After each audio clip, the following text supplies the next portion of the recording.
I don't think that it could be more appropriate because we do have 3 folks on stage as well as a dog. I don't remember the breed of the dog. James, tell me about your dog. He is a 1 year, 4-month-old American Staffordshire Terrier that I've had since he was 12 weeks old, and serves as my service dog. Fantastic. He's a mean-looking cur, let me tell you. But he's a big baby. Is he really? Oh, he's a big baby. He came up and smelled me. I was just like, oh no, here it goes.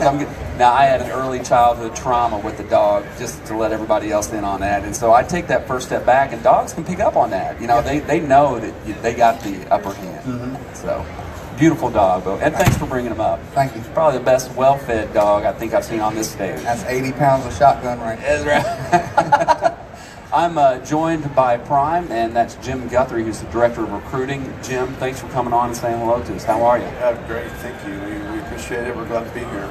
And is this the first time you've been out to this show? How many times you've been out?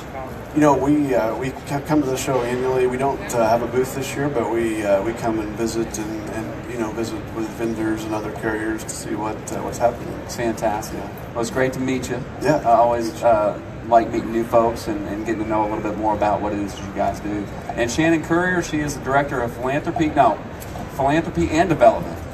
You got 2 different hats that you wear. You probably wear many more around St. Christopher's Fund, though, don't you? Well, St. Christopher's a small organization, so we all wear the whatever hat needs to be worn for the day. So we got a good team going. You do good at the Kentucky Derby because it's all about the hats. That's right. You wear, right? I like hats. There you go.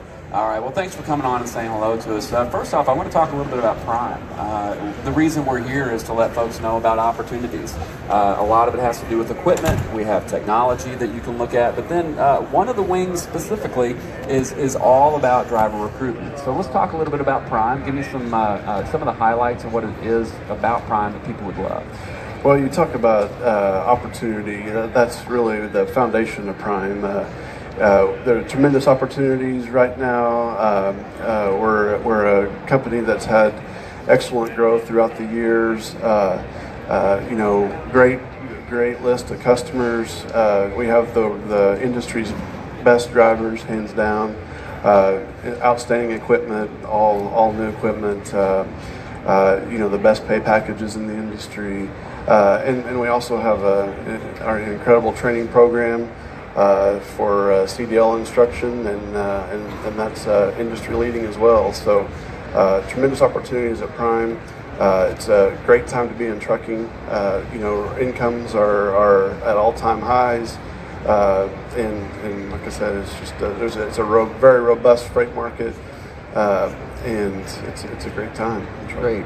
And when it comes to your business, what different types of segments do you guys have? Is it all flatbed, dry van? What do you guys offer as far as service? So we have a flatbed division, and we also have a tanker division, and then we have a refrigerated division. Our refrigerated division is our largest division, and we're the largest refrigerated carrier in the country by revenue. So we do have multiple offerings. We have logistics offerings. We have every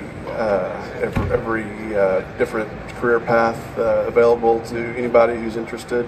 Our average age of driver is under 40 years. We have a lot of young folks that come into the industry, and they stick with us and they really enjoy it. And so, yeah, we've got a wide spectrum of opportunities in all different areas. So fantastic. This is Jim Guthrie talking with me. He's at Prime and he's the Director of Recruiting. So when it comes down to it sounds like you get a lot of opportunities. What about growth opportunities within the company? Do you guys hire from within and have programs that folks can take that next step? Yeah, absolutely. We do have several different career paths for drivers. We have a lot of drivers who come and then they give back by training. James here with us is going to talk about that probably because he's participated in that program. It helps to give back and bring new people into the industry, but it also helps to expand their income opportunities. So and then from there we have owner-operator opportunities. We have power-only opportunities, and we have some drivers that are ultimately in executive positions in-house. So fantastic. That's one I want. I think. I don't know. It might not be good. I don't know. Some of them want to go back to driving after they tried it out for a while. So I think each individual has their own preferences. So. Well, great, man. And I tell you, it's great that you're able to come on and talk to us a little bit about it. Is there any specific geography that you guys are looking for? 48 states? Where's the need? The need is everywhere. We're 48 states. We operate in Canada and all 48 states. We have a Mexican carrier partner, so we handle freight inbound to Mexico, where we deliver to the border. So we're looking, like I said, the opportunity. There's a driver shortage.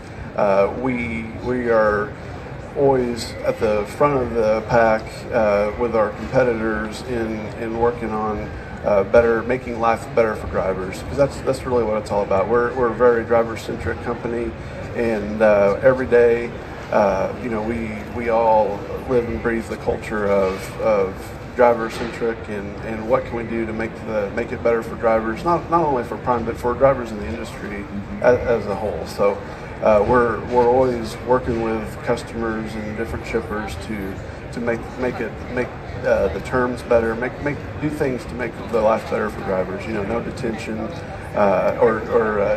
don't detain the drivers, or if you do, pay them quickly. Don't wait 2 hours or 1 hour. We like the zero free time, and we want to do things like that to make life better for drivers, and we're constantly pushing that.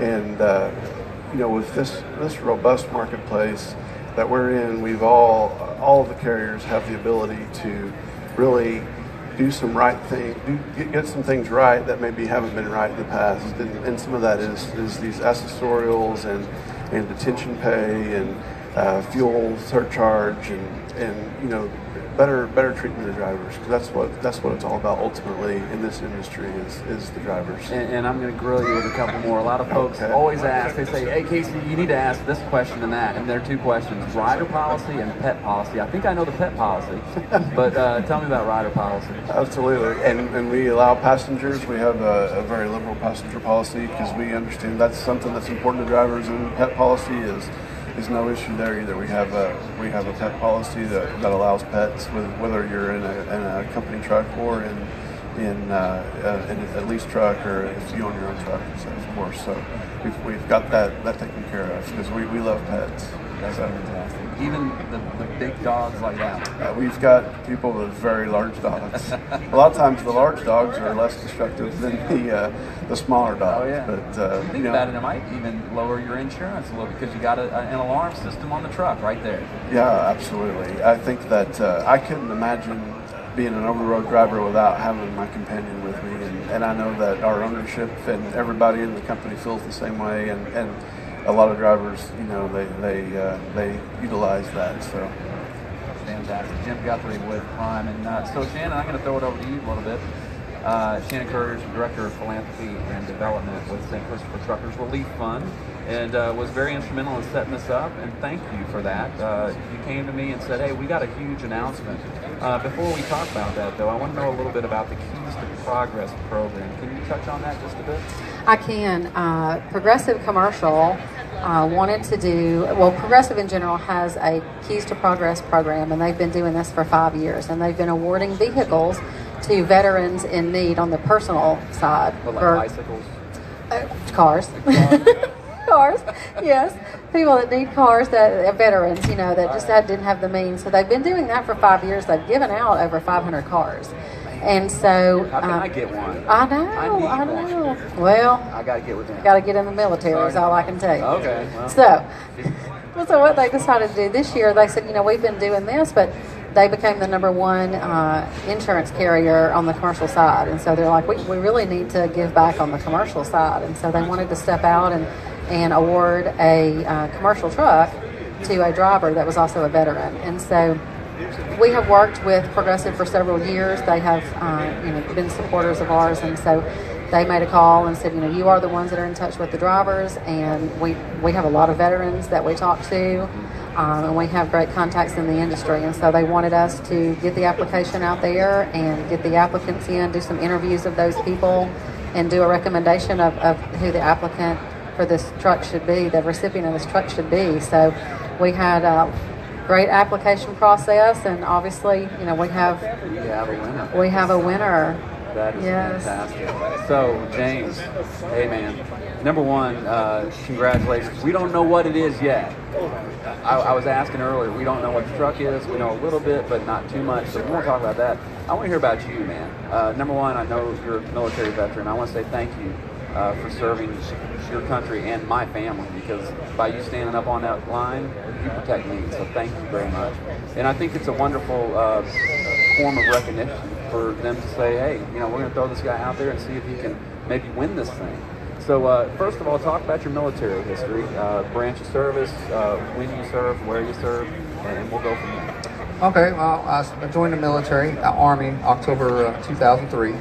I served for 11 years, mainly serving in Fort Bragg, served some time in Korea, came back to Fort Hood, El Paso, down at Fort Bliss, and then of course I retired out of, medically got retired due to injury out of Fort Leonard Wood.